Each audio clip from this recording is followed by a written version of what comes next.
ஆரணி அருகே 2 தனியார் பள்ளி பேருந்துகள் மோதிக்கொண்ட விபத்தில் 25 மாணவ மாணவிகள் படுகாயமடைந்திருக்கின்றனர். இதுபற்றி மேலும் விவரங்களை தருகிறார் நமது செய்தியாளர் கௌரி சங்கர்.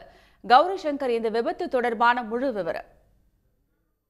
அருகே நெசில் கிராமத்தில் விகாஷ் வித்யாலயா என்கின்ற தனியார் பள்ளி இயங்கி வருகிறது. இந்த தனியார் பள்ளியில் சுமார் 300க்கும் மேற்பட்ட மாணவ மாணவிகள் படித்து வருகின்றனர். இன்று வழக்கம் போல் காலையில் பள்ளி வாகனங்கள் ஒரு பள்ளி வாகனம் களம்பூரிலிருந்து சீனிவாசபுரம் வழியாக அந்த பள்ளிக்கு செல்ல வந்து கொண்டிருந்தது. அதே போல் ஆரணியிலிருந்து ஒரு பள்ளி வாகனம் அவங்களது பள்ளியை சேர்ந்த ஒரு வாகனமும் வந்து கொண்டிருக்கிறது.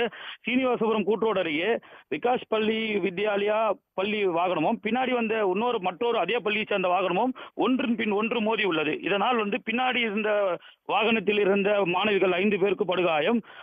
முன்பகுதியில் பேருந்தில் இருந்த ஒரு 20க்கும் மேற்பட்ட மாணவ மாணவிகளின் அவர்களுக்கும் படுகாயம் அடைந்து இருவரும் 25 மாணவர்களும் மற்றொரு பேருந்து மூலமாக தச்சூர் ஆரம்ப சுகாதார நிலையத்திற்கு தற்போது கொண்டு வந்து சிகிச்சை பார்த்து வருகின்றனர். ஒரு சில பிள்ளைகள் அதிக அளவில் அடிபட்டுள்ளதாக அவர்களை ஆரணி அரசு மருத்துவமனைக்கு கொண்டு சென்று அங்கு மேல் சிகிச்சைக்காக வேலும்பாறைக்கு மருத்துவக் கல்லூரிக்கு கொண்டு சென்றுள்ளனர்.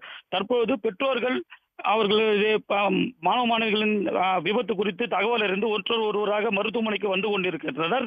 இது சம்பவம் குறித்து ஆரணி கிராமிய காவல் நிலைய போலீசார் தற்போது விசாரணை மேற்கொண்டு வருகின்றனர். தவறு யார் மீது உள்ளது என்றும் இது சம்பந்தமாக வழக்கு யார் மீது பதியப்பட உள்ளதாகவும் ஊர் மக்களும் பெற்றோர்களும் 2 ஓட்டுநர்கள் மீது தான் தற்பொழுது தவறு உள்ளது. ஆகையால் ஓட்டுநரை தற்போது கைது செய்ய வேண்டும் என்று பெற்றோர்களும் ஊர் பொதுமக்களும் கோரிக்கை வைத்த வண்ணம் உள்ளனர்.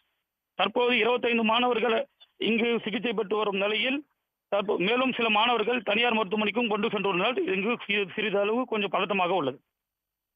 உடனுக்குடன் செய்திகளை தெரிந்து கொள்ள சன் நியூஸ் பெல் ஐகானை கிளிக் பண்ணுங்க.